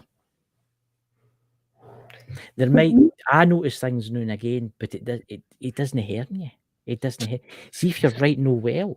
See when I had COVID and I was lying in my bed, he came and he sat at the end of my bed. I'd be hallucinating at that bloody point. See, I think that's maybe what that was. I would be hallucinating. Maybe that's what that was. I don't know. I'll never be sure. But I've never seen. Usually you used to see him, and you never see him anymore. Saying that, he'll probably visit me the night. I'll be like, "Oh, Ken, Chris has no seen me. He's missing me. I'm going to go and see him the night. Lie in my bed. The man sitting in my chair at the bottom of my bed, smoking a pipe." What did you say, Louis? Say it again. I had to do. I need to have the hat now as well. That'd be great. Louis, If you're here, Robert, please visit Jenny tonight. Jenny's got a nice house. Not visit the Jenny. moon, I'll probably take it down. So no, we're not doing it. The ghost will be like, Go and see Louise's house. Louise's got a nice house. She's got a new house, and go and visit her. Stay in Ireland for a couple of weeks. I was watching one of our videos one night, and it was in Hellfire Club at the beginning of it. Yeah. And we're walking in, and so it's on YouTube now. And we can, at the beginning, when we're walking into the Hellfire Club, and Louise has the camcorder, and she walks in the Hellfire Club in Dublin. She walks in, and she goes, "Well, how do you do?" And this is on the beginning of the YouTube Hellfire Club video. I wouldn't mind. I brilliant. ruined. There was like an EVP happening at the time, and I was like, "Well, how to do?" And I was like, "Oh my god, I should have just shut up." Lawrence in the chat. My house was built in 19. Oh, I can tell you a sad story of the house. My house. I can tell you a sad story about my house, but I don't know if that's a story for another time, as Mike would say. Because we're getting late. Lawrence, my house was built in 1950. Okay, so it's 1954. I think it was 1954. My house isn't that old, but the land's old. It was a farm land, and it was a vantage point. Not the land. It would be on the land, not the house. The land. That you experienced that from, and if he was a farmer from down the road?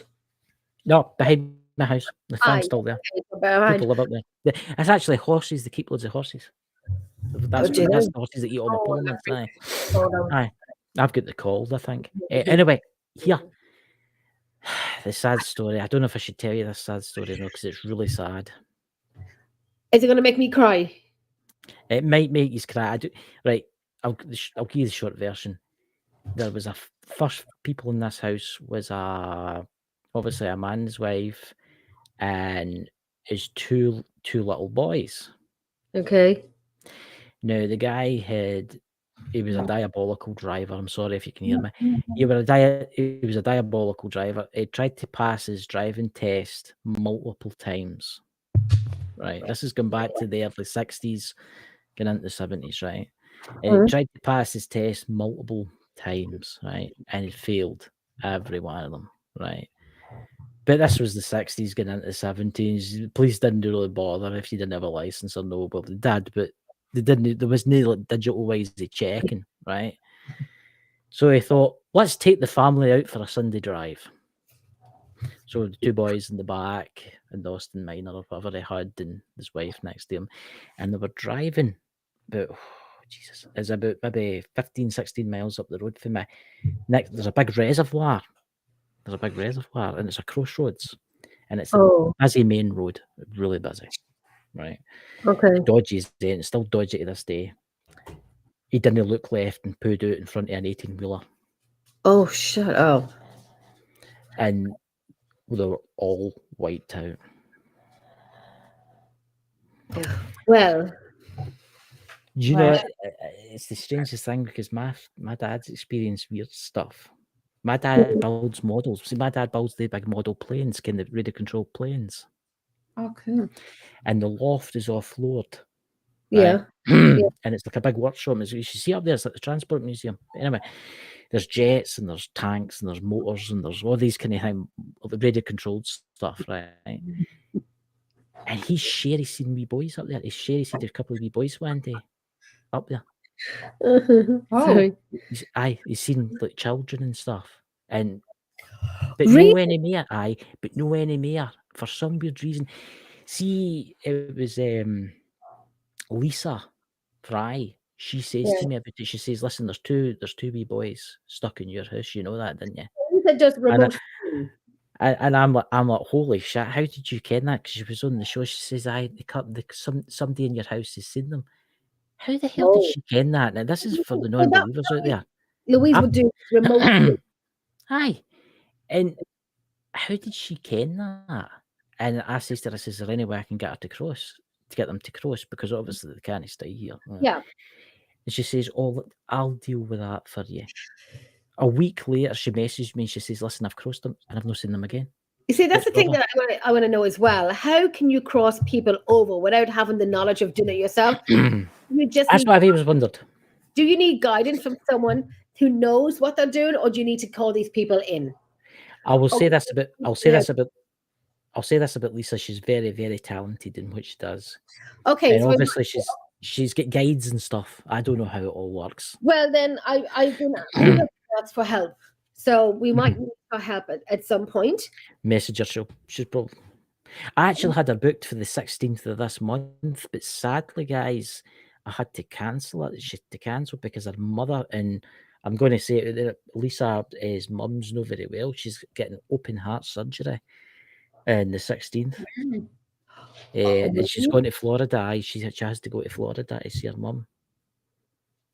Okay, So, well, you know, that's more important than the show. So she can come back on. She can come out anytime. But that's important. Lisa's mum, I hope you get better soon, Lisa. We're all praying for you. Yeah, definitely, Lisa. Yeah. It's a lot of crap, I tell you. But I think you should go to Lisa and talk to her. You talk to Lisa. Do you know talk to her on Facebook? I don't talk to her separately, no. But we might need her help in a few weeks. We might need her help in a few weeks with the case that we had today. I talk to her quite a lot, and she helps me with my kind of mystical side of stuff. Well, we know this person will need help, but I would prefer not to call someone on the from the outside of our circle in. I would prefer that, and we talked about that today. I would prefer not to call someone on the outside circle.